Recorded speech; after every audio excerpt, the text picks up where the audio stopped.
उधर यूपी के पूर्व मंत्री मोहसिन रजा का कहना है कि ये पूरे देश के समाज की मांग थी। ऐसा कानून आना ही चाहिए क्योंकि 1995 के वक्फ कानून का काफी दुरुपयोग हुआ।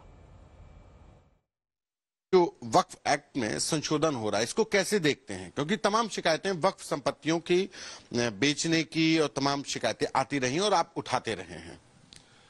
देखिए, ये पूरे देश की जनता की और खासकर के अल्पसंख्यक समाज के और आपके समाज के लोगों की मांग थी कि इस तरह का संशोधन एक्ट लाना चाहिए, एक ऐसा कानून लाना चाहिए, क्योंकि 95 के एक्ट में वक्फ बोर्डों ने उसका दुरुपयोग बहुत किया है और उस पर निरंकुश शक्तियों का इस्तेमाल किया है वक्फ बोर्डों ने, जिसके चलते कि जैसे अगर माना जाए कि आपकी कोई संपत्ति गलती से कभी वक्फ बोर्ड में दर्ज हो गई थी तो उसको कैसे बाहर निकाला जाए, तो वो वक्फ बोर्ड जाता है तो वक्फ बोर्ड उस पर सुनवाई करता है।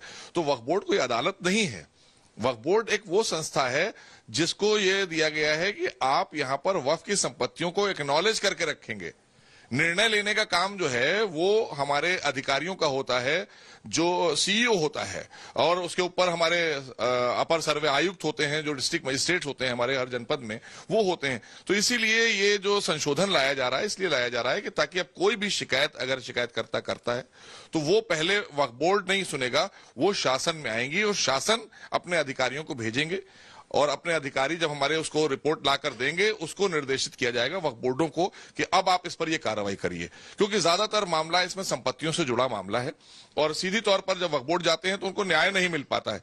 और एक चीज यहां पर मैं और कहना चाहता हूं, क्योंकि वक्फ बोर्ड अपनी शक्तियों से ऊपर उठकर निरंकुश होकर काम कर रहे हैं, उस पर अंकुश लगाने का प्रयास है आदरणीय मोदी सरकार का, और ये एक बहुत स्वागत योग्य कहना चाहिए फैसला ले रही है हमारी आदरणीय मोदी सरकार और एनडीए की सरकार, क्योंकि इससे तमाम लोगों को बहुत फायदा मिलेगा। दबे कुचले पिछड़े जो हमारे मुसलमान भाई हैं, भाई बहनें हैं हमारी, जिनको अधिकार नहीं मिला है। जो वक्फ का मतलब क्या है? वक्फ का मतलब है संतोष जी, ये चैरिटी है।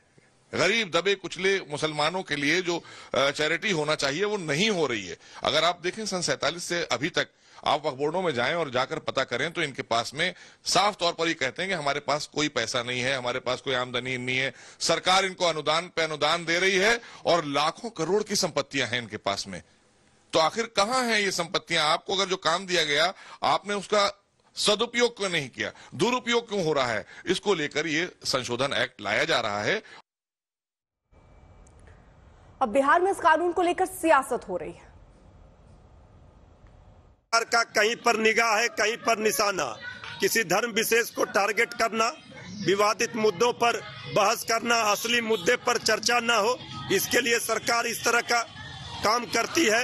अब जो केंद्र में बीजेपी के सहयोगी दल है, जिनके दम पर सरकार है, जेडीयू हो या चंद्रबाबू नायडू जी की पार्टी हो, इनको बताना चाहिए कि आखिर ये क्या हो रहा है। वक्फ की संपत्ति जो दान में दी गई संपत्ति है अथवा जो इबादत के लिए जो संपत्ति दी गई है वह वक्फ की संपत्ति कहलाती है। तो बिहार मॉडल स्टेट है। हमारी उम्मीद है कि केंद्र सरकार के प्रस्तावित विधेयक में बिहार सरकार द्वारा किए गए कार्य जो नजीर के रूप में है उसका भी जरूर अवलोकन करेगी।